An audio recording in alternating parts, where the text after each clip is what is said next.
Internet, and welcome to another episode of ShoutStone. My name is Shoutcasted, and I'm bringing you more commentary and shoutcasts from the Hearthstone beta. This time, once again, we are actually going back to Totalbiscuit's 19 legendary deck that I showed you on Tuesday. This is a really interesting deck, and I talked very lowly about it last game because it lost pretty badly the last couple times it was put into play. But the fact of the matter is, it's actually kind of a hit or miss thing. It doesn't have a good middle ground. It will either work or it will fail. So we're going to cast a couple more games from this legendary deck video. Again, if you want to watch the full video, the link is in the description, so you can see the entire hour-long run of this deck with Totalbiscuit's lovely dulcet tones. But let's go ahead and dive into action right now. The first game is Gul'dan versus Uther. Gul'dan, the legendary deck of choice. Already, Jiraxis and Ysera gonna get rid of everything and try his luck to get something a little cheaper. And, oh, not really exactly what he wanted there. But such is the curse of the 19 legendary deck. So, Breadskull, playing the part of the Paladin who is standing across the table from Totalbiscuit, and this massive legendary deck. So I'm really interested to see if this deck can work this time. Lore Walker Cho, the only thing TV can play, and not a bad minion at all either. If we get some spells put into play, then we could see some interesting things happen. That's one of the advantages of Lore Walker Cho. He makes spellcasting oh so much fun.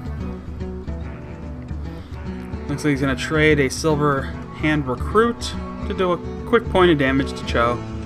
But that's all it's really going to be, is a quick point of damage. I'm going to play that Alarm Bot, which will allow him to trade in one of his other minions on the next turn. And, yeah, he's going to take out that other Silver Hand. Seems like a pretty smart move. Just keep the field clear on the opposing side. Don't let it get too busy over there.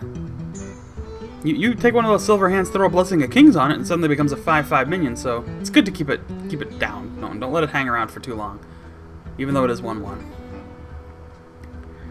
Another Silver Hand Recruit, and the turn is passed. So, oh my. All right, so things are getting interesting now. Summoning Portal comes into play. Cho is going to take out that final minion, and we are going to have some fun on this next turn, I think. This is looking almost like something that could work.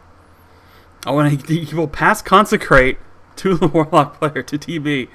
So, a couple points of damage across the board, but now he has Consecrate sitting there.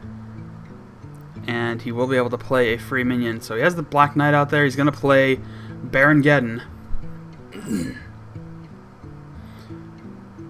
who is a problem sometimes, because he does tend to do that every turn. So hopefully he will be dealt with. But now the damage on the other side of the table is not looking very shiny for Dreadskull. I'm sorry, I called him Breadskull because these videos are kind of small on my screen. Dreadskull, which is much more imposing than Breadskull, but not nearly as hilarious. So, oh, and doubling up on the Baron Geddon, also doubling up on the proc effect. So we'll have to see. He's going to attack him with the Black Knight.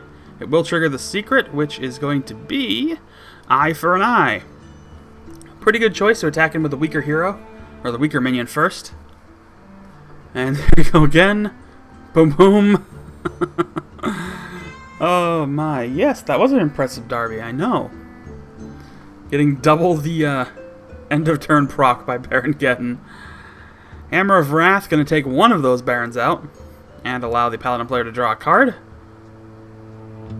And Holy Light. Big time card there. Two mana for 6 health recovery. Can't beat that. But it may not last long. Yes, Darby, I know, it's such an exciting game. So many legendaries. Even my cat doesn't know what to do about it. But let's see what he wants to put into play. He's looking at Sylvanas, so he's going to drop Sylvanas into play. Life tap, get another pint-sized summoner, and strike in. So, another flame strike type maneuver there. Oh man, it's interesting. It is really fun to watch this deck, because it's, you know, it's so far out in left field, and it's such not a realistic type of deck you'll ever see in any kind of real play. But you gotta have that kind of fun stuff. You don't get to do it that often. No, you don't. So, we'll have to see what he wants to do here. Staring at 12 damage on the other side of the table. Actually, he can end the game on this turn, as a matter of fact. He just has to attack in and then pass the turn, and the proc from Baron Geddon will finish the game. Pass the turn. Proc. Game over. GG. Just like I said. So there you go. There's an example of the legendary deck working. It takes a while, and it's not pretty, and it's kind of difficult, and it really depends on a lot of luck, but it can work. It can work. So I'll give him that much. But there you have it. So there's a legendary deck in action. But let's watch another game. I want to cast another one of these legendary deck games. It's going to be Gul'dan versus Valeera. Warlock versus Rogue. Totalbiscuit playing the epic legendary Warlock deck versus Fitzgerald, the Rogue. So, let's see. I'm going to keep Gelbin Mechatork, but get rid of a couple other cards.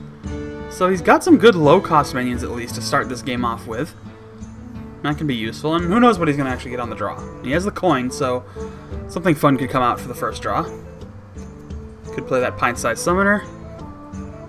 Make it seem... Oh, he's going to actually put Nat Pagal into play. 0-4 minion.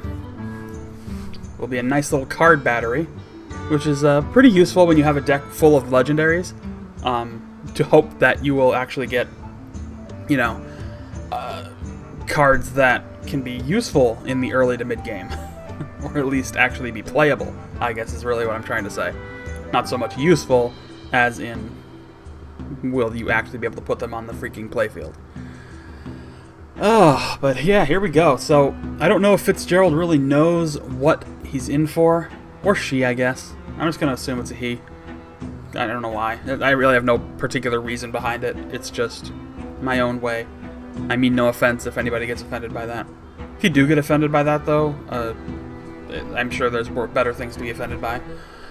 Anyway, Fitzgerald equips his hero power weapon, and going to attack into Pagal. I think. Maybe. Yeah, there we go. Quick point of damage. Not enough to really phase the old fisherman. Millhouse Mana Storm is another option. I'm sorry, my cat is very happy right now that I am not at work, and I'm talking up a storm. So, he's awake and excited. But it's okay, because we got Hearthstone to cast, and that's the best. So I'm trying to expand the amount of games I can cast. Again, if anybody who watches this happens to already be in the beta, record your games, send them to me. I'd love to cast them. So Millhouse Mana Storm comes into play. Free spells for all. No spells for TB. Let's see if there's any kind of spells or abilities for this rogue player. As of yet, I'm sure there might be some in there.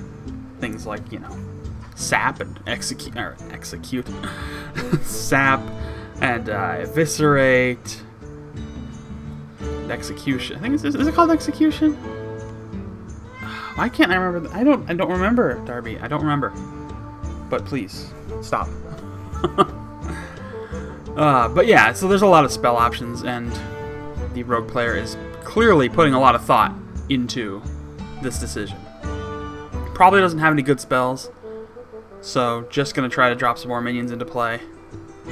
Might have an idea of what kind of stuff he's facing, because we are looking at 2 legendaries already in play, and there are many more in store should this game go any longer. There's Deathwing. Oh my.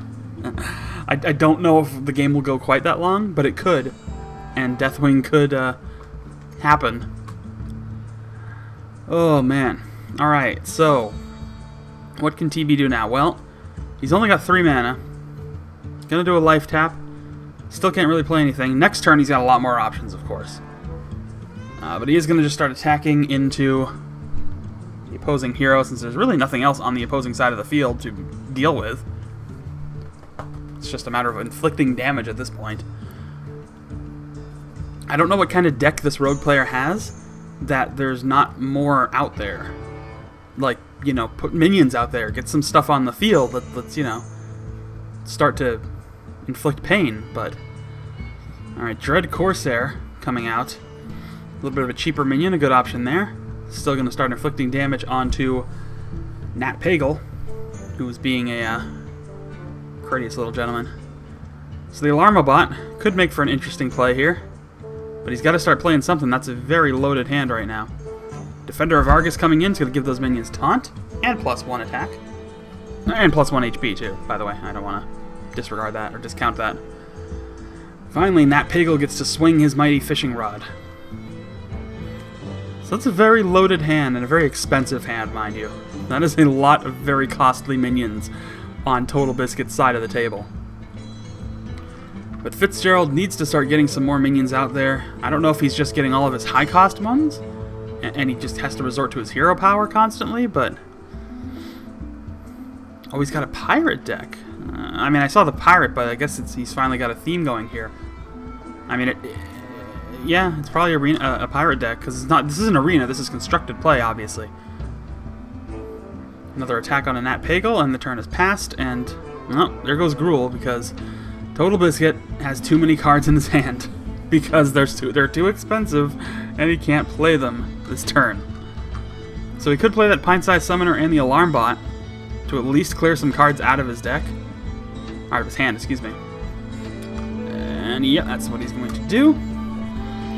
And can start attacking in, deal some more damage to the rogue player, take out the pirate if he wants to. Could either use that Defender of Argus, or just finish things off with Millhouse Mana Storm. Jeez. Yeah, here he goes, going to attack in with Nat Pagel and the Defender of Argus. Another card draw, another Defender of Argus. But I'm eager to see what gets switched in with the Alarmobot. Could be Deathwing, which would be hilarious. Could be anything. There's a lot of really interesting potential cards in there. Hopefully not Jiraxis, because that would like take him down to half the health he has right now, but could be interesting to see. Blade Flurry comes out, nearly clears the field. The Alarmobot, though, still alive, so still a danger for this next turn. Bloodsail Raider comes in, and in comes a Faceless Manipulator, who doesn't actually get to become anything. It just gets to become a very costly 3/3 minion. Well, it's actually not too costly, because the Alarmobot only costs 3 mana.